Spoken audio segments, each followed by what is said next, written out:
दूर कर देता है। जी। अब एक संदर्भ में एक और बात करते हैं। प्रधानमंत्री गिर रहे हैं, दर्शक कहेंगे प्रधानमंत्री गिर रहे हैं। जी हाँ, प्रधानमंत्री गिर रहे हैं। बात 2013-14 की है। 2014 के इलेक्शन होने वाले थे।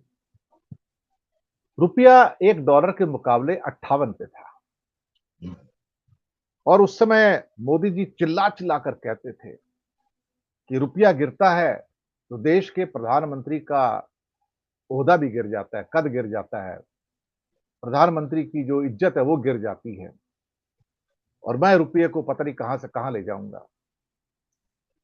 अब मोदी जी के ऊपर जो यकीन करते हैं उन्हें पता है कि मोदी जी अगर नॉर्थ की बात करें तो साउथ करेंगे, जी। अगर साउथ की बात करेंगे तो नॉर्थ करेंगे। इसका मतलब जो कहते हैं उसके बिल्कुल उल्टा करते हैं। अब आज उनके शब्दों को दोहराइए और देखिए, जब रुपया 58 पे था तब वादा किए कि मैं तो इसको 38 पे लेके जाऊंगा। 38 में 2 अंक होते हैं, एक होता है 3 और एक होता है 8। उन्होंने गलत नहीं कहा था। आज 10 साल के बाद भी वही 3 अंक है जो मोदी जी ने वादा किए थे, पर वो 3 और 8 ना होके 8 और 3 है। आप देखिए, वो 3 जी। और 8 ना होके 8 और 3 है, यानी कि 3 और 8 38 होता है, 8 और 3 83 होता है। तो तभी मैंने कहा अगर नॉर्थ की बात करें तो समझो साउथ करने जा रहे हैं हम। सब। और रुपया गिर के 83 रुपए 43 पैसे पे आ गया शुक्रवार को, अपने इतिहास के सबसे लोएस्ट लेवल पर। और एक बड़े अच्छे हमारे एक उद्योगपति भी हैं एक्चुअली और विश्लेषक भी बहुत अच्छे हैं और बड़े पॉपुलर हैं। मुझे लगता है कि उनसे पॉपुलर लोग कम ही होंगे हिंदुस्तान में जब वो अपना प्रोग्राम देते हैं आम भाषा में। बसंत माहेश्वरी, जब वो बोलते हैं तो वो बात कहते हैं कि जो ज़मीन की बात है। हालाँकि है तो मारवाड़ी कम्युनिटी के, लेकिन शायद इतनी सधी हुई बात हिंदुस्तान में बिज़नेस के बारे में शायद और कोई नहीं करता। वो कहते हैं, यार तुम्हारा जीडीपी बढ़ गया, 8% पे आ गया, ठीक है। कंट्री की वाह-वाह हो रही है, बहुत बढ़िया। पर कैपिटा इनकम तुम्हारे हिसाब से बढ़ रही है, ये भी और अच्छी बात है। फिर कहते हैं मोदी जी तुम्हारा डंका बज रहा है दुनिया के अंदर चारों ओर। यार सब कुछ सही है तो रुपया क्यों गिर रहा है फिर? अगर सब कुछ सही है तो रुपया क्यों गिर रहा है फिर? कहता वो इसलिए कि बाकी चीजें मोदी जी मैनिपुलेट कर सकते हैं, रुपये का गिरना मैनिपुलेट नहीं कर सकते वो। कहता मोदी जी जीडीपी के फिगर मैनिपुलेट कर सकते हैं, पर कैपिटा के फिगर मैनिपुलेट कर सकते हैं, हिंदुस्तान में हर मैनिपुलेशन कर सकते हैं, लेकिन बेचारा रुपया तो अंतरराष्ट्रीय बास्केट में बैठा हुआ है ना, तो वो तुम्हारे हाथ में नहीं है, वो अपनी चाल चलता है, वहां उनका बस नहीं चलता है। तो सर, हम तो एक चरित्रवान भाषा में कहेंगे ना, अब मोदी जी क्यों गिर रहे हैं? मोदी जी का रेट क्या है इस टाइम? 38 का वादा किया था कि मोदी जी ने कहा था कि मेरा रेट, यानी कि प्रधानमंत्री की बात करते हैं ना, 38 होगा, 58 से 38, लेकिन उल्टा उल्टा हो गया सर। 83 रुपए 43 पैसे का हिस्टोरिकली सबसे लोएस्ट एरिया। एक छोटी टिप्पणी लेंगे आपसे कि अब कौन गिर रहा है और फिर अगले प्रश्न पे आते हैं। जी सर, मैं आपको, थोड़ा आपने वैसे इतने, थोड़ा वैसे मैं अर्थव्यवस्था में आपसे बातें थोड़ी कम करता हूँ, जी। लेकिन ये यहाँ पर प्रधानमंत्री के गिरने की बात आई तो मैंने कर दी। सर, आपने बहुत सुंदर नाम लिया और बड़ा, मेरे लिए वो बड़ा सम्माननीय नाम है बसंत महेश्वरी जी का। मैं आपको याद कराता हूँ, हरिओम हमारे बड़े अच्छे शायर हुए हैं और वो बड़ी देश की बात करते हैं और बड़े अच्छे वो मतलब व्यंग भी करते हैं। और आपको याद होगा, मारवाड़ की आपने बात कही। जहां तक मारवाड़ की बात है, मैं मारवाड़ियों को बहुत अच्छी तरह जानता हूं। अजमेर से आगे स्टेशन है, अहमदाबाद से पहले। मारवाड़ के लोग, और एक हमारे बड़े अच्छे स्क्रिप्ट राइटर हैं जिन्होंने उल्टा चश्मा बनाया था, बहुत सारी उनकी सीरीज भी आ चुकी, उसमें वो मानवीय मूल्यों की बात बहुत अच्छी तरह से करते हैं और ऐसी बात कहते हैं। एक मोहल्ला है, वहां पर सिख भी है, ईसाई भी है, बौद्ध भी है, जैन भी है, और वो सब कैसे मित्रता से रहते हैं।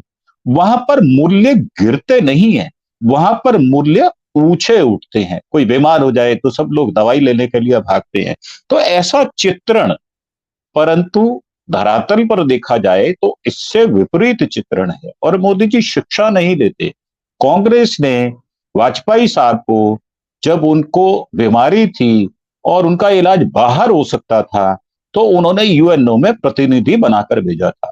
सबसे पहला उदाहरण हमारे मुखर्जी साहब जो थे, जो कि कश्मीर के मंत्री बनाए गए, नेहरू जी ने दिया था। परंतु उसके बावजूद भी हमारे जो प्रधानमंत्री हैं, शायद वो उनसे सीख नहीं ले पाए, और वाजपेयी जी ने उनको चेताया था कि आप राष्ट्र के धर्म को अपनाओ, आप राष्ट्र को धार्मिक ना बनाओ, आप राष्ट्र के धर्म को समझो। राष्ट्र का धर्म संविधान से जुड़ा होता है।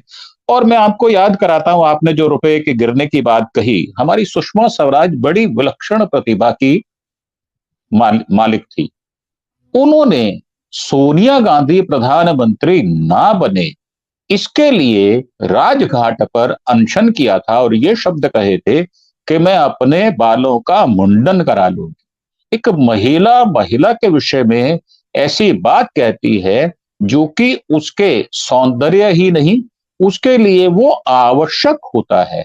परंतु जिस पार्टी में वो रहती हैं, उसमें विचारधारा किस विपरीत दिशा में जाती है, उसका चित्रण आपको मिलता है। और मोदी जी उसके आज सबसे बड़े नेता हैं।